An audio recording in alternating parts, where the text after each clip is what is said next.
Hello বন্ধুরা, Brazil দলকে ঘিরে একটি বড় আপডেট। নতুন কোচ কার্লো আনচেলত্তি এখন নিজে মাঠে গিয়ে পর্যবেক্ষণ করতে চান সুপারস্টার নেইমার জুনিয়রকে। হ্যাঁ, আপনি ঠিকই শুনেছেন। দল ঘোষণার আগে কার্লো আনচেলত্তি সরাসরি সান্তোসের একটি ম্যাচ দেখবেন, যেখানে তিনি খুব কাছ থেকে বিশ্লেষণ করবেন নেইমারের পারফরমেন্স। আর তার লক্ষ্য একটাই, নেইমারকে ঠিক কীভাবে ব্যবহার করলে ব্রাজিল দল সবথেকে বেশি লাভবান হবে।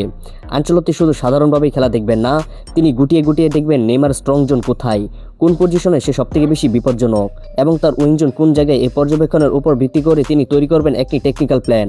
নেইমারকে অনেকেই ব্রাজিলের টাইম কাট হিসেবে দেখছেন, আর আনচেলত্তি মনে করছেন এই টুর্নামেন্টে নেইমারই হতে পারে তার সবথেকে বড় অস্ত্র। তাই তাকে নিয়ে কোনো রিস্ক নিতে চান না এই অভিজ্ঞ কোচ। বর্তমানে কানাডাতে অবস্থান করছেন আনচেলত্তি। তিনি খুব শীঘ্রই ব্রাজিলে ফিরবেন এবং আবারও ভিন্ন ম্যাচে গিয়ে খেলোয়াড়দের পারফরম্যান্স পর্যবেক্ষণ করবেন তিনি। কারণ তিনি বিশ্বাস করেন, সঠিক দল গঠন করতে হলে খেলোয়াড়দের বাস্তব ম্যাচ দেখতে হবে। চলুন দেখে নেওয়া যাক সামনে কি হতে যাচ্ছে। 11ই মে আনচেলত্তি জমা দেবেন 25 সদস্যের স্কোয়াড ফিফার কাছে। 18ই মে ঘোষণা করা হবে চূড়ান্ত 26 জনের স্কোয়াড। এই সময়ের মধ্যে সব সিদ্ধান্ত নিতে হবে তাকে।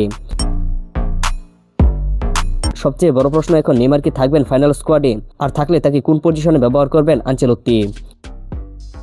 নেইমারের জন্য এটি হতে পারে কামব্যাকের স্টেজ। অনেক চ্যালেঞ্জ পেরিয়ে আবারও ব্রাজিল জাতীয় দলে নিজের জায়গা শক্ত করার এটাই সুযোগ।